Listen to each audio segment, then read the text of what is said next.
الدین الخالص.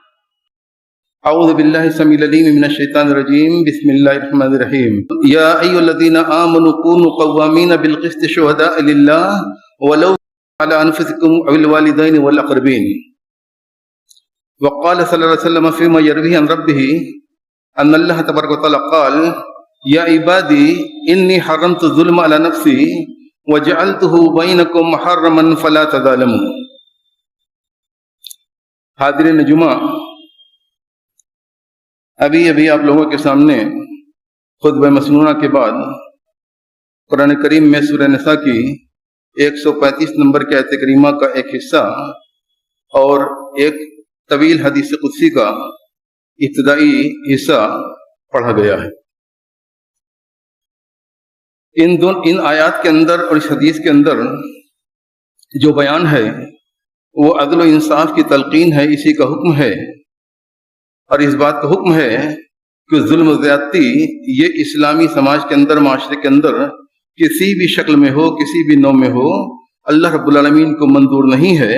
اللہ نے اس کو قطعاً بالکل حرام کر رکھا ہے، چاہے وہ کوئی ہو ظلم و زیادتی کرنے والا، یا کسی بھی شکل میں انسانی معاشرے کے اندر زیادتی کی جائے. اللہ نے فرمایا یا ایھا الذین آمنوا کونوا قوامین بالقسط شہداء للہ ولو علی انفسکم او الوالدین والاقربین. اے لوگوں جو ایمان لائے ہو، یعنی جب قرآن کریم کے اندر اللہ رب العالمین آیت کا آغاز اس طرح سے کرے کہ اے لوگوں جو ایمان لائے ہو، اس کا مطلب یہ ہوتا ہے کہ اب جو بات بتائی جائے گی یا جو حکم سنایا جائے گا قرآن کریم کے اندر وہ تمہارے ایمان سے متعلق ہے. یعنی اللہ نے جب کہا کہ اے لوگوں جو ایمان لائے ہو کونوا قوامین بالقسط، تم لوگ عدل کے ساتھ، انصاف کے ساتھ ڈٹے رہنے والے بن جاؤ. یعنی کسی صورت میں تم لوگ عدل و انصاف کے دامن کو نہ چھوڑو، یعنی کسی بھی حالت میں تم ظلم کا ساتھ نہ دو. یعنی ظلم ایک تو کرو نہیں، اور ظلم کا ساتھ نہ دو، یہ کسی بھی حالت میں نہیں.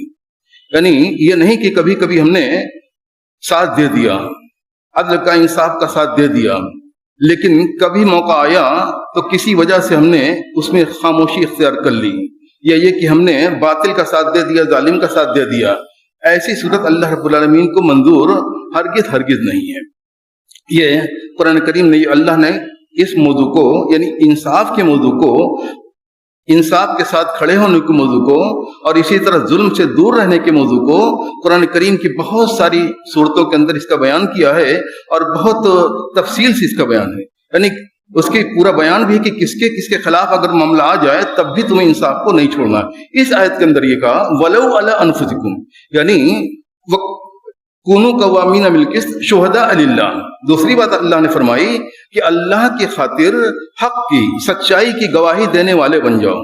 یعنی ایک تو یہ کہ عدل کے ساتھ کھڑے رہو، اور گواہی کا موقع آئے تو اللہ کی خاطر، یعنی اللہ کی رضا، اس کی خوشنودی تمہارے ذہن میں ہو، اسی کی طلب، اسی کی تلاش پہ تم لوگ حق کے گواہ بن جاؤ. یعنی کسی بھی صورت میں باطل کے گواہ نہ بنو. اسی لیے نبی کریم صلی اللہ علیہ وسلم کے سامنے جب ایک معاملہ آیا جس میں ناانصافی پر ایک صحابی نے گواہی مانگی تھی آپ کی، تو آپ نے صاف انکار کر دیا کہ میں اس پر گواہی نہیں دے سکتا ہوں، اس لیے کہ یہ ظلم کا معاملہ ہے، ناانصافی کا معاملہ ہے. تو یہاں بھی اللہ نے کہا ولو علی انفسکم، یعنی گواہی اگر دینی ہو اپنے خلاف بھی تو انسان اپنے خلاف بھی گواہ بن جائے.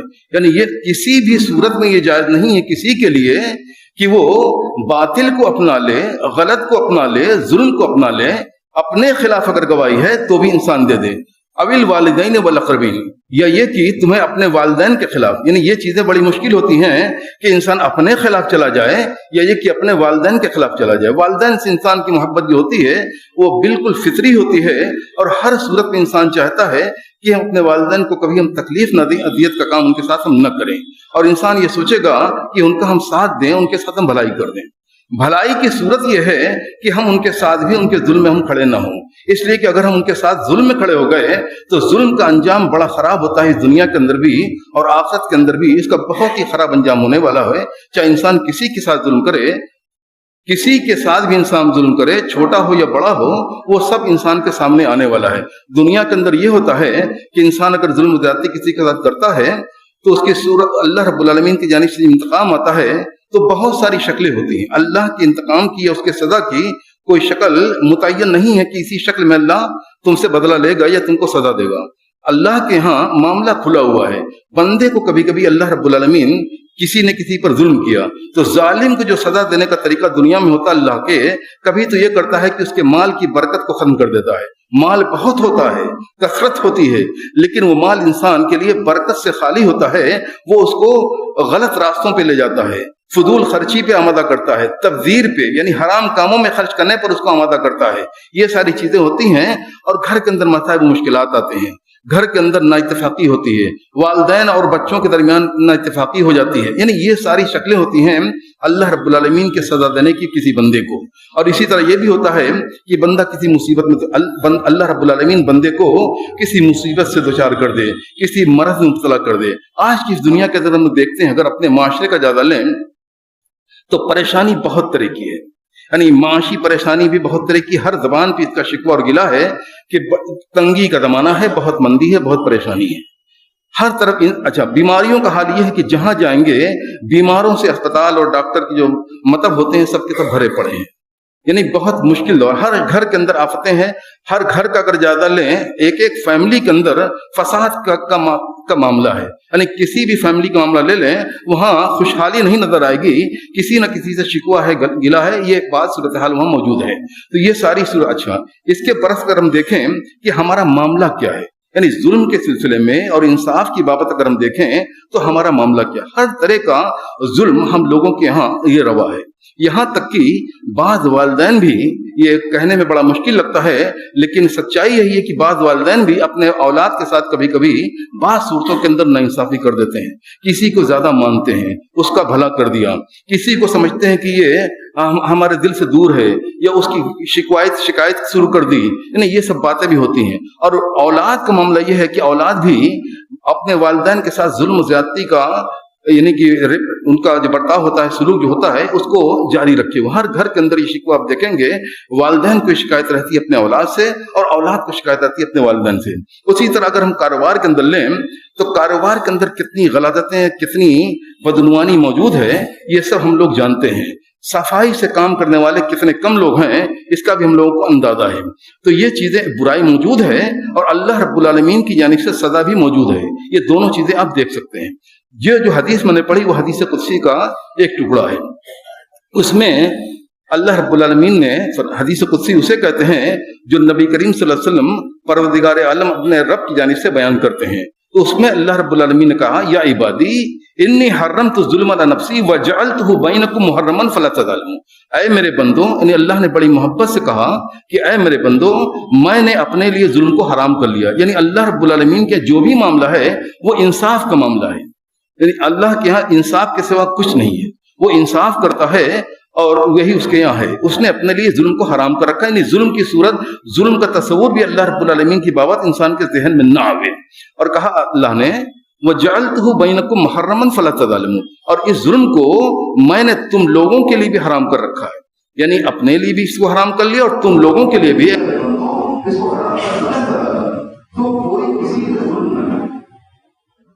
کریں گے تو ہم یہ پائیں گے کہ جس زمانے میں نبی کریم صلی اللہ علیہ وسلم دعوت دین لے کے آئے تھے عرب میں، مکہ میں، اس زمانے میں عربوں کا حال کیا تھا. عربوں کے معاملہ یہ تھا کہ ہر طرح کا ظلم زیادتی وہاں رواج پکڑے ہوئے تھی. یعنی ان کا یہی نعرہ تھا، ان کا یہی نظریہ اور یہی ان کی فکر اور یہی ان کی سوچ تھی کہ انصر اخاک ظالما او مظلوما. یعنی تم اپنے بھائی کا ساتھ دو، چاہے وہ جو بھی کرے، کسی کے ساتھ زیادتی کر دے، کسی کا گلا کاٹ دے، کسی کا مال ہضم کر لے، ہر حال میں تم کو اس کا ساتھ دینا ہے. اسی معاشرے سے نکل کر صحابہ کی جماعت بنی تھی. یعنی اللہ کے رسول صلی اللہ علیہ وسلم جب تبلیغ کیا، دین کی بات پہنچایا، تو انہی کفار مشرکین سے جن کا حال بہت زیادہ خراب تھا.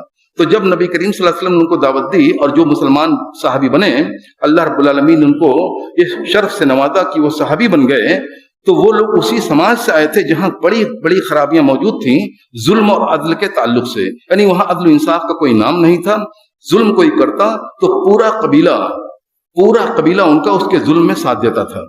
تو یہی ان کا نعرہ تھا کہ انصر اخاک ظالما او مظلوما، تم اپنے بھائی کا ساتھ دو بھلے ہی وہ کسی کے اوپر ظلم کرے. ایک مرتبہ نبی کریم صلی اللہ علیہ وسلم صحابہ کے ہمراہ بیٹھے ہوئے تھے تو یہی چیز نبی کریم صلی اللہ علیہ وسلم نے اپنے صحابہ کو سنائی کہ انصر اخاک ظالما و مظلوما. نبی کریم صلی اللہ علیہ وسلم کی زبان مبارک سے یہ جملہ جو جاہلیت کا جملہ تھا سن کے صحابہ کرام کو بڑا تعجب اور حیرت ہوئی کہ اللہ کے رسول صلی اللہ علیہ وسلم ہم لوگوں کو ظلم کا اور ظالم کا ساتھ دینے کی بات کہہ رہے ہیں. لیکن نبی کریم صلی اللہ علیہ وسلم کی منشا یہ تھی کہ اس کا مفہوم ہی ہم بدل دیں. جو ان کے ذہن میں رائج تھا وہ مفہوم، اس مفہوم کو بدل دیں اور اس کو ایک انسانی اور اسلامی تصور کے سامنے جوڑ دیں. تو صحابہ کرام کو بڑی حیرت ہوئی اور صحابہ نے آپ سے دریافت کیا کہ اللہ کے رسول مظلوم کی ہم مدد کریں، یہ تو بات سمجھ میں آتی ہے اور یہی ہم نے سیکھا ہے کہ ہمیں مظلوم کا ساتھ دینا ہے، ظالم کا ساتھ نہیں دینا ہے. آپ کہہ رہے ہیں کہ ظالم کا ساتھ دو، اس کا کیا معنی ہوا؟ تو نبی کریم صلی اللہ علیہ وسلم نے وضاحت کی، دیکھو ظالم کا ساتھ دینے کا مطلب یہ ہے کہ تم لوگ ظالم کو ظلم کرنے سے روک دو. انصر اخاک ظالما و مظلوما. اب دیکھیے کہ جو جاہلی جملہ تھا نبی کریم صلی اللہ علیہ وسلم کی زبان پر جب آ گیا تو وہ ایک حدیث بن گئی، حدیث شریف بن گئی اور اس کا معنی ہی بدل گیا. اللہ کے رسول صلی اللہ علیہ وسلم نے انصر اخاک ظالما و مظلوما، اپنے بھائی کی مدد کرو. مدد کا طریقہ یہ ہے کہ ظالم کی مدد یہ ہے کہ تم اس کو ظلم سے روک دو. اور غور کریں گے تو پائیں گے کہ ظالم سے کسی ظالم کو ظلم سے روک دینا یہ اس کی بہت بڑی مدد ہے. اس لیے کہ کوئی اگر ظلم کرتا ہے تو اس کی پاداش سے وہ نکل نہیں سکتا ہے. اللہ رب العالمین کے ظلم کا بہت ہی وخیم انجام ہے، بڑا ہی خطرناک قسم کا انجام ہے. تو انسان کو اس سے دنیا میں بھی گزرنا پڑے گا اور آخرت میں بھی گزرنا پڑے گا. لیکن اگر کسی نے کسی کو ظلم کرنے سے روک دیا ہے تو ظاہر ہے کہ یہ مدد ہوئی اور بہت ہی شاندار قسم کی بہت بڑی مدد ہوئی. تو انسان کو یہ سمجھنا چاہیے کہ ہم کسی کا ظلم میں ساتھ دے کر دراصل اس کا ہم ساتھ نہیں دے رہے ہیں، بلکہ ہم اپنے بھائی کے ساتھ ہم بہت ہی دشمنی بھرا سلوک کر رہے ہیں. یہ انسان کو سمجھنا چاہیے. اس لیے کہ اگر ہم نے کسی کا ظلم پر ساتھ دیا ہے تو وہ اس کے ظلم کی پاداش اسے دنیا کے اندر جھیلنی ہے اور آخرت میں بھی اس کا انجام بہت ہی برا ہونے والا ہے. یہ سب انسان جانتے ہیں. اس لیے کہ حدیث کے اندر اور قرآن کریم کے اندر بہت سارے مقام پر اس کا انجام اللہ رب العالمین نے بیان کر دیا ہے. اب دیکھیں گے کہ ظلم کا انجام کتنا بڑا ہوتا ہے. اس میں جو ہے حدیثیں آپ لوگوں کو بہت سی ملیں گی. میں نے کچھ منتخب حدیثیں ہیں آپ کو سناؤں گا. ایک مرتبہ کا ایک واقعہ ہے. نبی کریم صلی اللہ علیہ وسلم صحابہ جو حبشہ سے ہجرت کے بعد لوٹے تھے، مدینہ تشریف لائے تھے، تو ان کے درمیان بیٹھے ہوئے تھے. تو ان سے کہا کہ وہاں کوئی دلچسپ واقعہ تم لوگوں کے ذہن میں ہو تو وہاں کا سناؤ. ایک صحابی نے کہا کہ میں سناتا ہوں. ایک بڑا دلچسپ واقعہ ہوا تھا اللہ کے رسول، اسے آپ سنیے.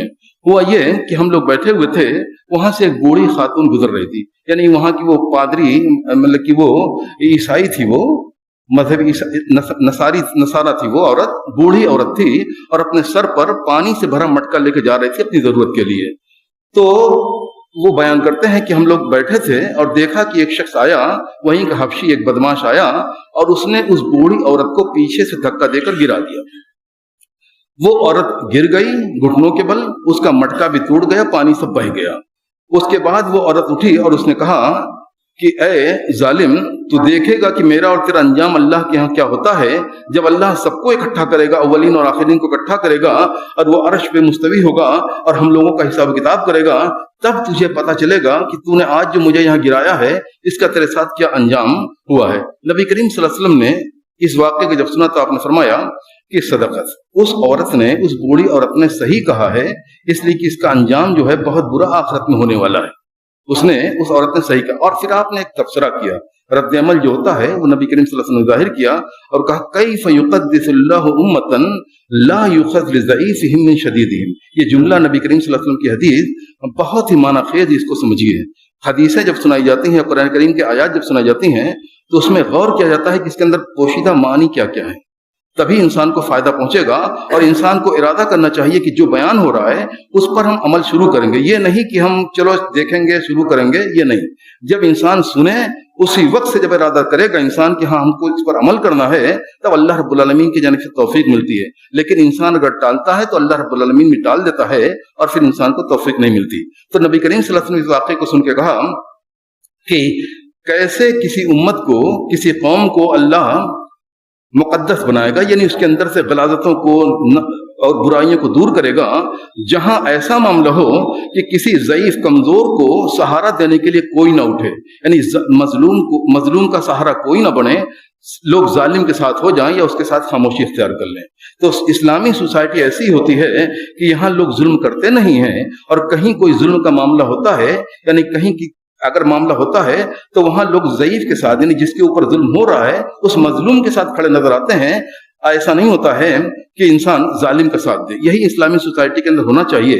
لیکن ہم لوگ آپ دیکھیں گے کہ جب کبھی ندا کی صورت آتی ہے، دو پڑوسی کے درمیان اگر ندا ہوا تو ایک گھرانے والے اپنے ہی گھرانے کے ساتھ رہیں گے اور دوسرے لوگ جو ہیں دوسرے کے ساتھ رہیں گے. یا اگر دو بھائی کے درمیان کوئی ندا ہے، کوئی معاملہ ہے اگر نا اتفاقی کا، اس میں بھی آپ یہی دیکھیں گے کہ ایک بھائی کے سسرال والے اور ان کے جتنے دوست احباب ہیں سب ایک طرف رہیں گے اور دوسرے بھائی کے دوسری طرف رہیں گے. یعنی ایک دم بٹی ہوئی سوسائٹی ہے، عدل و انصاف پر نہیں بٹی ہے. یہ ظلم اور انصاف کے معاملے میں نہیں بٹی ہے، بلکہ عصبیت کا معاملہ ہے کہ وہ بٹ گئی ہے.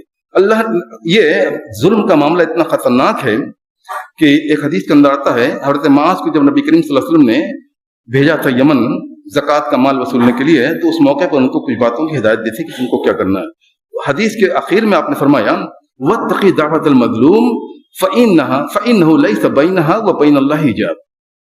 دیکھو، جہاں تو رہے تمہارے ہاتھ میں پاور ہے، تو ہماری طرف سے سفیر بن کے جا رہے ہو، لیکن کسی کے ساتھ زیادتی نہ کرنا، اس لیے کہ زیادتی کرنا یہ بڑا خطرناک جرم ہے. اللہ کے درمیان اور مظلوم کی بددعا کے درمیان کوئی پردہ نہیں حائل ہے. یعنی مظلوم شخص اتنا زیادہ مضبوط ہے، دنیا میں اسے کمزور سمجھا جاتا ہے، لیکن اللہ نے اس کو اتنی بڑی طاقت دی ہے کہ اس کے منہ سے نکلی ہوئی بددعا یا اس کے دل سے نکلی والی آنکھ کو زمین کی کوئی طاقت روک نہیں سکتی، آسمان پر بڑے سے فرشتے روک نہیں سکتے، وہ ڈائریکٹ اللہ تک پہنچتی ہے. اس حدیث کا یہ منشا ہے، واتقی دعوۃ المظلوم فإنہ لیس بینہ وبین اللہ حجاب. اس کی بددعا کے بیچ میں اور اللہ کے بیچ میں کوئی پردہ نہیں ہے، کوئی رکاوٹ نہیں ہے، کوئی روک نہیں ہے. یعنی وہ ڈائریکٹ پہنچتی ہے. اب جس شخص کی بات اللہ تک ڈائریکٹ پہنچے وہ سمجھ لیجئے کہ وہ کتنا زیادہ مضبوط ہوا. دنیا میں ہم لوگ سمجھتے ہیں کہ وہ بہت کمزور ہے، اس کو ہم نے ستا دیا، اور لوگ بھی یہ سمجھتے ہیں کہ یہ بڑا کمزور ہے، لیکن اس کی طاقت کا اندازہ دیکھیے کہ وہ کتنا زیادہ مضبوط ہے کہ اللہ رب العالمین کے اس کی بات براہ راست پہنچ رہی ہے بغیر کسی رکاوٹ کے. تو یہ تو ایک مطلب ہوا کہ انسان کو کس قدر ڈر کے رہنا چاہیے ظلم سے. آخرت میں جب انسان جائے گا تو بڑی پریشانی ظالم کے ساتھ ہونے والی ہے. انسان اس دنیا کے اندر نیکیاں کیوں کرتا ہے کہ جب ہم اللہ کے یہاں جائیں گے تو وہ نیکیاں ہمارے کام آئیں گی اور یہ ہم کو جنت پہ لے کے جائیں گی. لیکن یہ ظلم جو ہوتا ہے دنیا کے اندر، یہ سارا کھیل انسان کا بگاڑ دیتی ہے. نبی کریم صلی اللہ علیہ وسلم کی ایک حدیث ہے، آپ لوگوں نے بار بار سنا اس کو، جس میں مفلس کا بیان اللہ کے رسول صلی اللہ علیہ وسلم نے کیا ہے کہ من یاتی یوم القیامہ بصلاۃ وصیام وزکاۃ ویاتی قد قذف ھذا وشتم ھذا واکل مال ھذا وسفک دم ھذا وضرب ھذا. یعنی کہ وہ آئے گا ایک شخص، اس کے پاس بڑی نیکیاں ہوں گی، اس نے نیکی جو کی ہے اس میں نماز بھی ہے، روزہ بھی ہے، زکوٰۃ بھی ہے، سب بڑی بڑی نیکیاں بھی ہیں اور ساری نیکیاں اس کے ساتھ ہیں. انسان دیکھے گا کہ ڈھیر ساری نیکی ہے، وہ خوش رہے گا کہ ہمارا معاملہ تو اچھا ہے، ہمارے ساتھ اتنی ساری نیکیاں ہیں اور تھوڑا سا گناہ ہے، ہمارا کوئی بگڑنے والا نہیں ہے، انشاءاللہ ہم جنت میں جانے والے ہیں. لیکن جب وہ حساب کتاب کے لیے بڑھے گا تو وہاں اس کے ساتھ بہت ہی خطرناک ہونے والا ہے. اس کو ابھی پتہ نہیں ہے لیکن وہاں ہوگا. اسی حدیث میں اللہ کے رسول صلی اللہ علیہ وسلم نے فرمایا کہ وہ آئے گا تو اس کے پاس ڈھیر ساری عبادتیں ہوں گی، اور عبادتیں اس نے دنیا میں کی ہیں تو عبادتیں اس نے بڑی مشقت سے کی ہے. انسان نماز کا پابند بنتا ہے، یہ یوں ہی نہیں بن جاتا، اس کے لیے محنت کرنی پڑتی ہے، انسان کو ارادہ کرنا پڑتا ہے. اسی طرح روزہ انسان جب رکھتا ہے تو اس کے لیے بھی بڑا اخلاص چاہیے، شرائط کی اور آداب کی پابندی چاہیے. جو چیزیں روزے کو حرام کرتی ہیں، خراب کرتی ہیں، اس سے بچ کے رہنا ہے. تو بہت سی پابندیاں ہیں. انسان یہ عبادتوں کو کرتا ہے تو بہت سارے آداب کو، شرطوں کو پورا کرتا ہے. اسی لیے آپ لوگوں نے سنا ہوگا رمضان کے اندر بار بار سنا جاتا ہے کہ کتنے ایسے روزے دار ہیں جن کو روزے سے صرف بھوک اور پیاس ہاتھ آتی ہے، کچھ ہاتھ نہیں آتا ہے. یعنی ان کی روزہ کی عبادت قبول نہیں ہوتی ہے اس لیے کہ ان لوگوں نے روزہ کے شرائط کو پورا نہیں کیا. تو سمجھ رہے نا، اس کو سمجھیے کہ وہ شخص آیا ہے، اس کی ساری عبادتیں اللہ نے قبول کی ہیں، وہاں پہ محفوظ ہیں.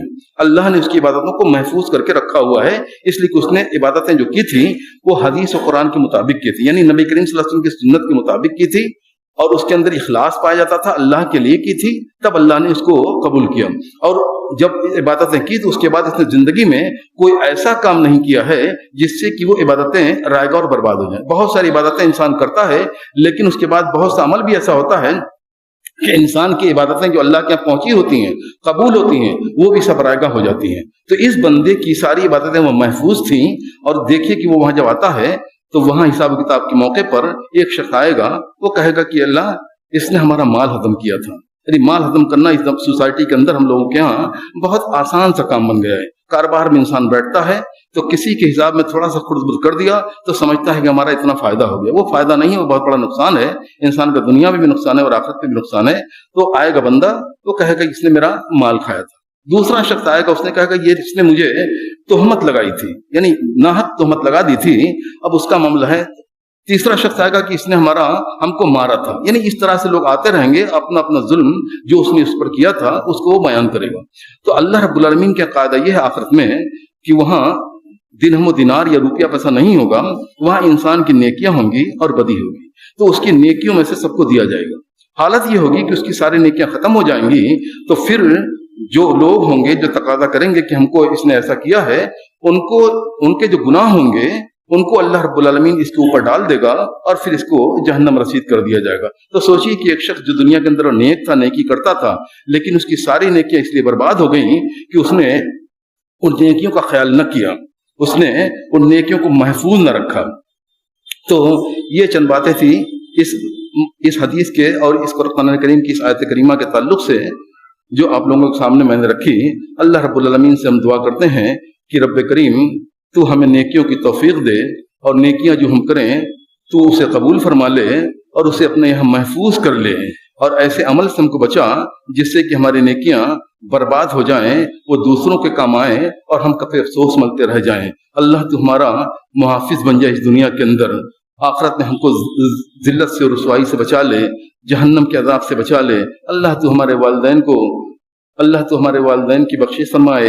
جو لوگ ہم میں سے جن کے والدین گزر چکے ہیں تو ان کی بخشش فرما، اور جو جن کے والدین ابھی باحیات ہیں، دونوں میں سے کوئی ایک یا دونوں، تو اللہ رب العالمین تو ان کو نیکی کی، حسن سلوک کی توفیق دے ہم سب کو ان کے ساتھ کرنے کی، اور ہم جو بھی نیکیاں کریں اللہ تو ہمیں ایسے اعمال سے بچا کہ وہ نیکیاں ہماری ضائع ہوتی چلی جائیں۔ اللہ تو ہمیں ہدایت دے اور ہم کو ہدایت پہ باقی رکھ، ہمیں نیکیوں کی توفیق دے اور اس نیکی کی توفیق کو جاری رکھ تاکہ ہمارا نیکیوں کا سلسلہ کٹنے نہ پائے، ٹوٹنے نہ پائے۔ ربنا تقبل منا انك انت السميع العليم وتب علينا انك انت التواب الرحيم وصلى الله على نبينا محمد وعلى اله وصحبه اجمعين واخر دعوانا الحمد لله رب العالمين۔